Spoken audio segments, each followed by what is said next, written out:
me, your man, Louie Tee. Welcome to this brand new series entitled QB Conundrum. Every offseason, NFL teams are faced with some of the most difficult questions about one of the most difficult positions to fill in the NFL. This offseason is no different, and one of the most polarizing players of this offseason will potentially be quarterback Michael Penix Jr. of the Washington Huskies.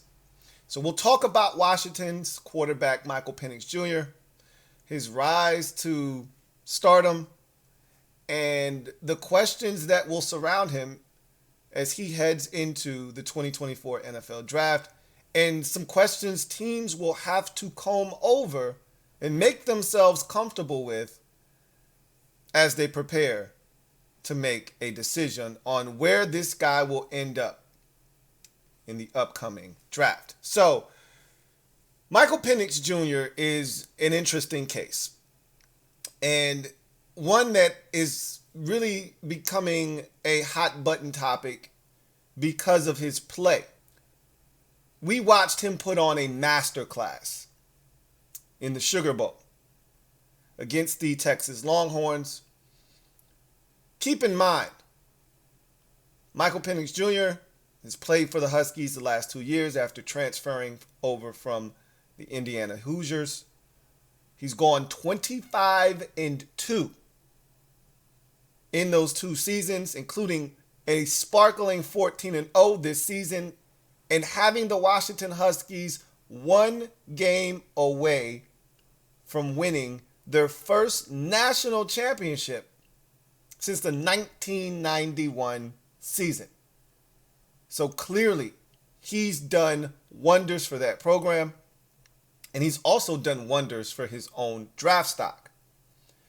Anytime you get onto this national stage and you put on a performance the way that he's done, and we've seen this before.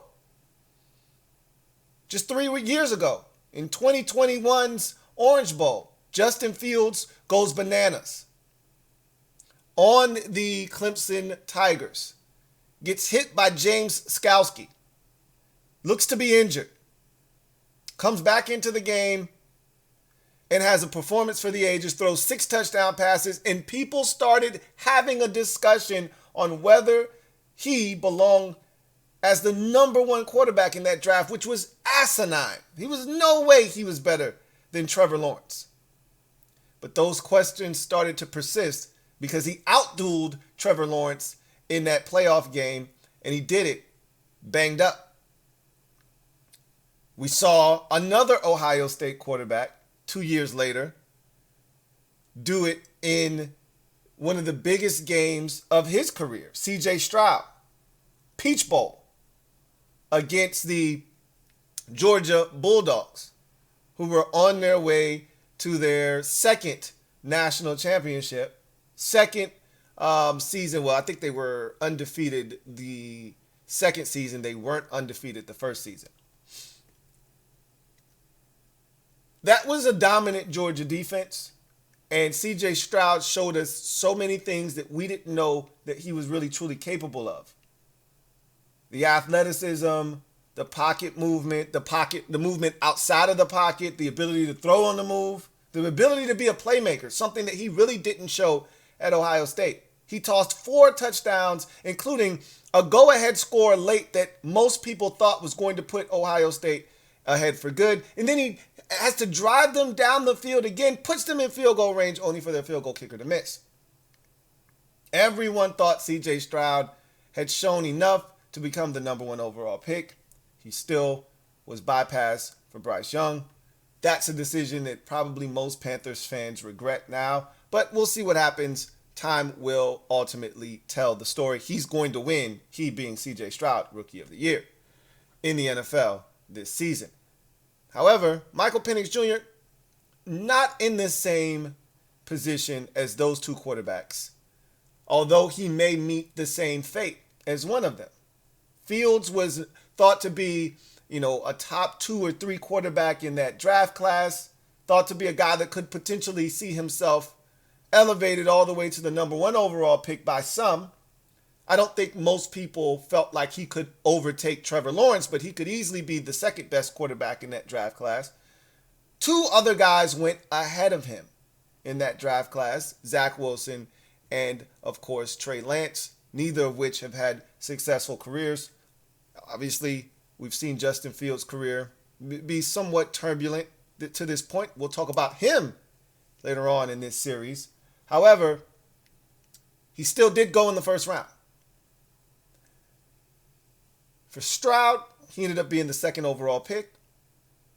His body of work spoke for itself, however, and whether he had that enormous game in the Peach Bowl or not, he was probably going to be the second quarterback taken in the NFL draft, no matter what. That cemented him as either the first or second overall pick, however. Now there's Michael Penix Jr., and there's been this long discussion about the quarterback position in this particular draft because there have been two names that people have been singing out pretty much before the season started in college football, and that's Caleb Williams and Drake May. You could even go back to last year, and those were the two names that everyone was talking about because the draft before at the quarterback position wasn't any good. So people weren't even talking about the quarterbacks that year. They were already looking forward to the next year's crop of quarterbacks.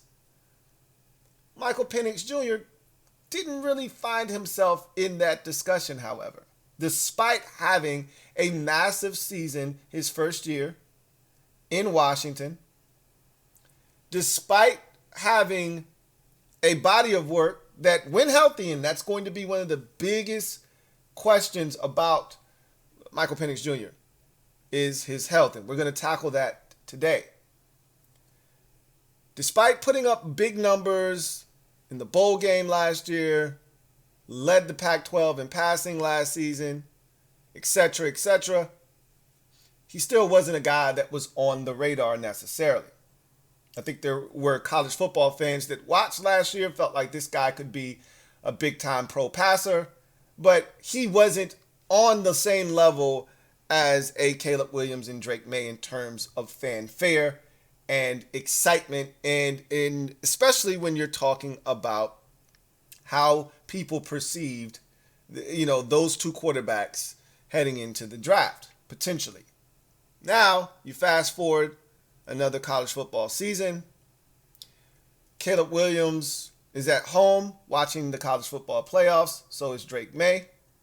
Meanwhile, Michael Penix Jr. has led his team to an undefeated season, led them to a dramatic win in the Sugar Bowl, and now is one game away from leading his Washington Huskies to an undefeated national championship season. Again, the first outright national championship for the Washington Huskies since 1991.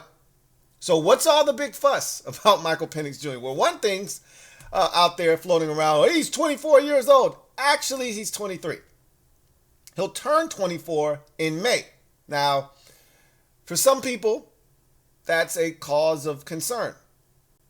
I always like to say that the NFL isn't the NBA. In the NBA, a 24-year-old is a problem. Teams like to get their players very young. They like to mold them and get the most out of them because, really, technically speaking, the NBA is a grown man's league.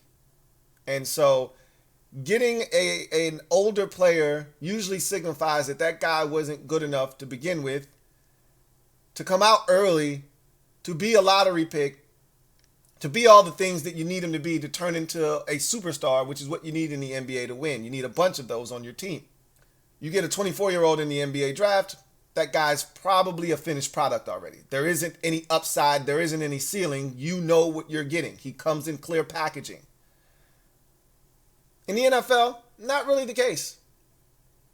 Quarterbacks are one of the premier positions that allow you to play because they are protected. So much so now they still take a ton of punishment. Don't get me wrong. But they're protected so much so that we've seen quarterbacks play longer now than ever before. Quarterbacks are playing, well into their 30s, late 30s, in certain instances, into their 40s now. So getting a quarterback at 24 years old, if he plays 12 years, he's 36 years old. Who cares? Okay? You could talk about his prime being, passed over after his first contract. I highly doubt that. Highly doubt that. However, again, don't think age is a big, deterrent here. For some, if you're looking for an excuse, sure, knock yourself out.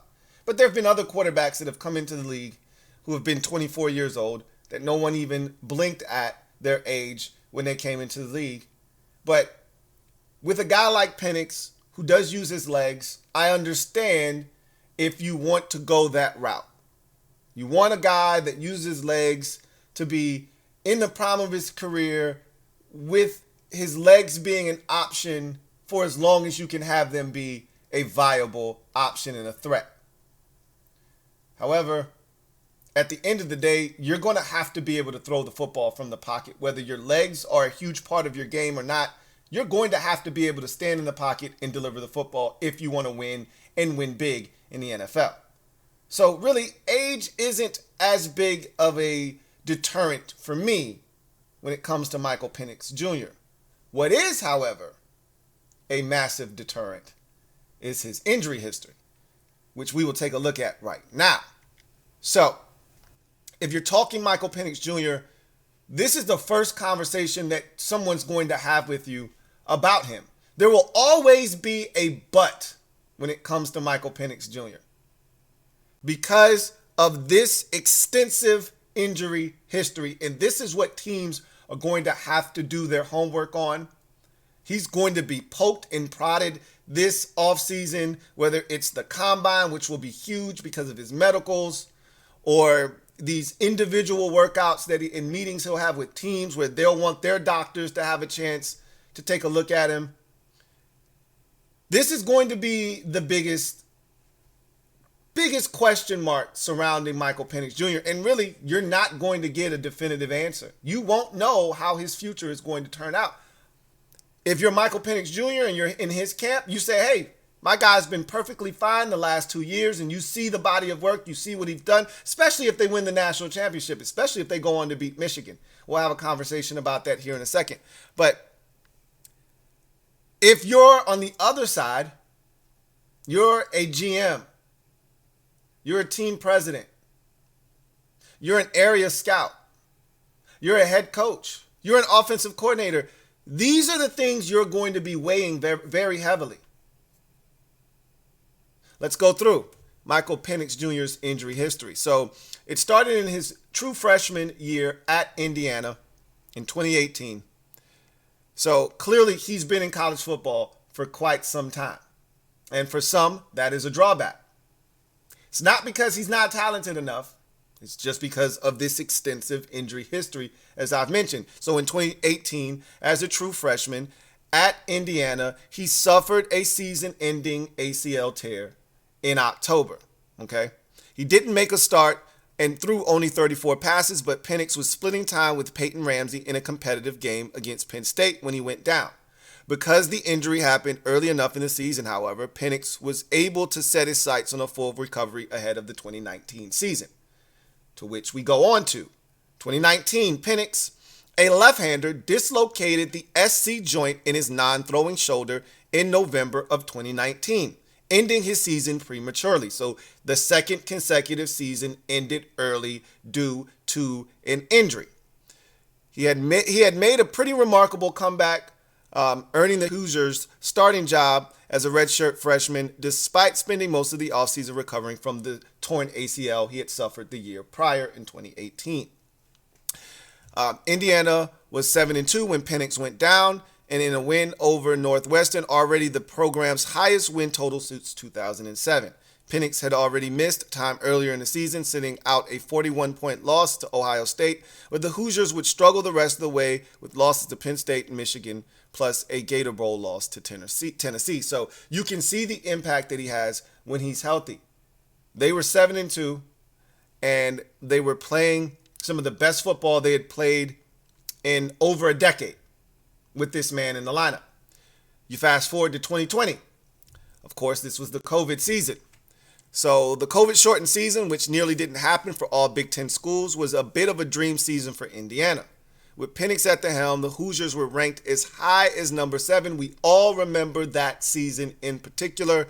The AP poll, and earned wins over both Penn State and Michigan.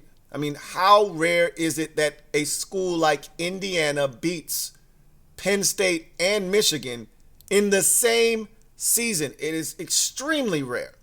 Penix threw for 342 yards and 3 touchdowns in the win over the Wolverines, and he gave Ohio State a scare by throwing for 491 yards and 5 touchdowns in a loss. We all remember that game. That was the game that put Michael Penix Jr. on my radar back in 2020 when he went toe-to-toe with Justin Fields at the Horseshoe and came up short because their defense couldn't stop a nosebleed that day.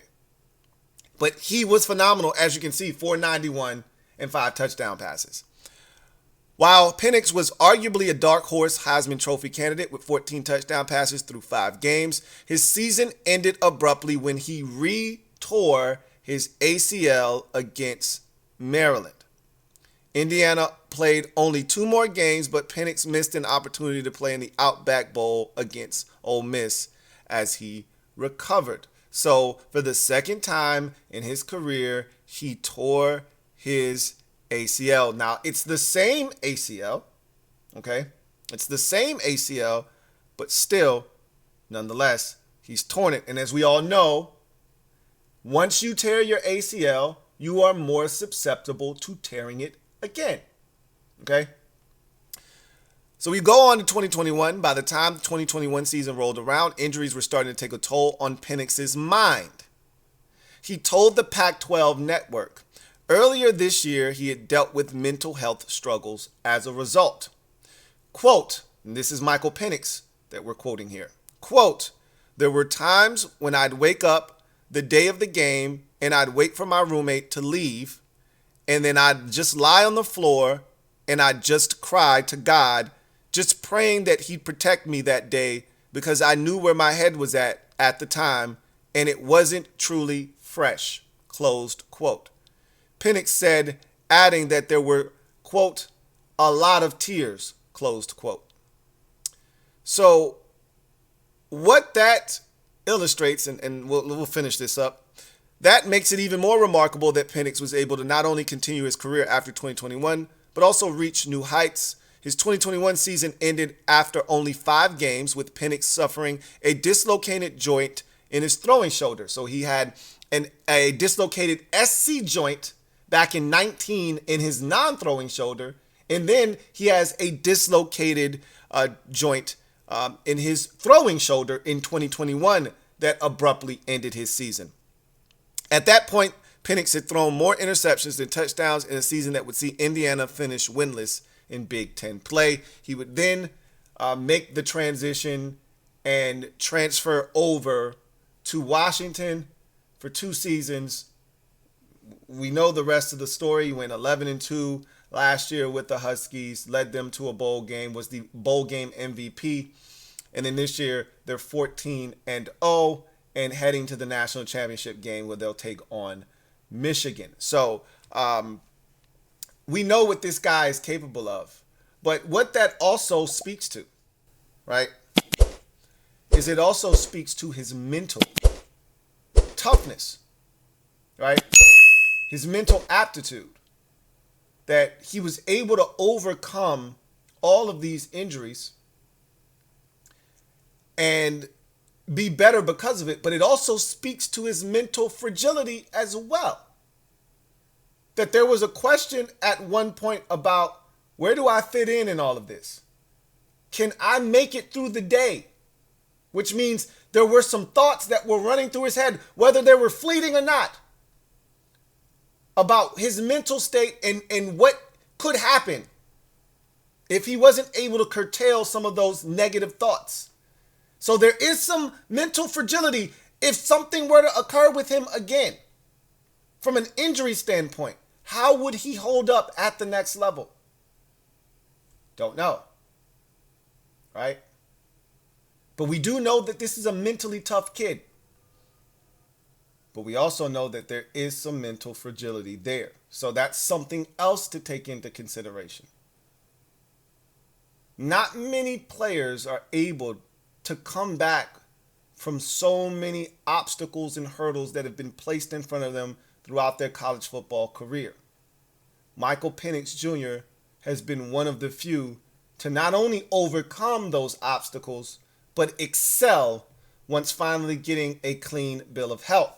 We'll see how his story ends next week in the national championship game against Michigan, and whether it's a happy ever after ending with a national championship trophy being hoisted by him and his teammates. But whatever the case may be, he's already won. The performance on Monday night against the Texas Longhorns on a national stage where everyone's watching has done so much for his career already. Not that evaluators and scouts weren't already fully aware of what this kid was capable of, but a lot of fans, a lot of people out there really haven't been exposed to him until Monday night. Now all eyes are on Michael Penix Jr. He will be the most watched player on the football field in Monday night's or Tuesday night's national championship game. He'll be the guy that everyone will be paying attention to the most.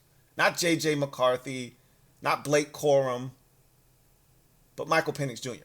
His wide receiver, Odunze, is a guy that everybody will be watching as well. But all eyes will be on Michael Penix Jr.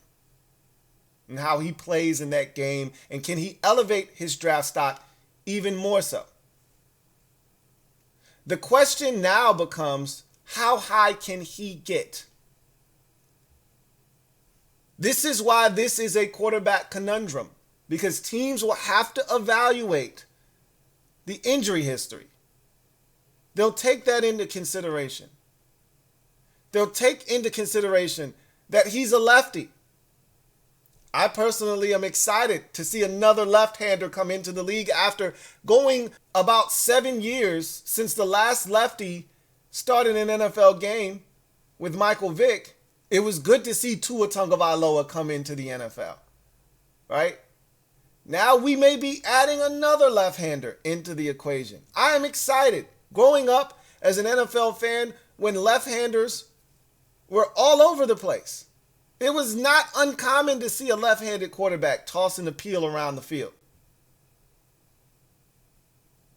But that's also something that you have to factor into the equation, that he's left-handed. Now, I don't think that's a deterrent at all, but it's something that you have to also consider. But it's going to be the injury history, ultimately. The talent is there.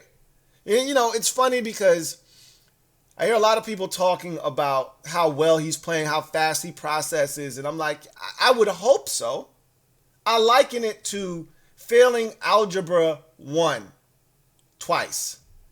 I would hope the third time that you take Algebra 1 that you'd be sharp enough to get all of the concepts and understand what you're doing and finally pass the class. When you've been in college football for 6 seasons, as Michael Penix Jr. has been, I would hope that he's played enough ball, seen enough college football defenses to understand where the pressure is coming from, where's his outlet, and to get rid of the football. He left Indiana to go to Washington to reunite with his offensive coordinator, who was there his second to last year at Indiana. So he's very aware of the offense, very comfortable in it. So I would hope that he performs well, and he has. Now the question is, how high can he get? He won't be selected before Caleb Williams. He won't be selected before Drake May. But after those two, beauty is then in the eye of the beholder. Maybe you lump in the Heisman Trophy winner, Jaden Daniels, with the first two, Drake May and Caleb Williams, and they create a conglomerate up front that no one else can penetrate. Maybe you take Jaden Daniels out of that mix. It's just Caleb Williams and Drake May, and then everybody else is kind of lumped in together. One thing's for sure, we're going to have at least 3 quarterbacks go in the first round. Possibly 3 go in the top 5. Definitely 3 go in the top 10. The question is, will we have any other quarterbacks enter into the first round of the draft? And if so, who? My money is on Michael Penix Jr. The question is, will his medical check out, and will a team be willing to risk what it's going to take? Because it's going to take some stones to pull the trigger on a guy with an extensive injury history like Michael Penix Jr. Because again, when you draft a quarterback in the first round, your job is now on the line. You have officially turned over that hourglass, and if that quarterback doesn't pan out, you're going to be fired. Will a team be willing to risk it on a guy like Michael Penix Jr. with all the talent in the world, but also one of the most extensive injury histories we've seen from a quarterback in quite some time? That, my friends, is a quarterback conundrum. I'm your man, Louie Tee. Thank you for joining me. Until next time, you guys have a good one. Take care. LouieTeeNetwork.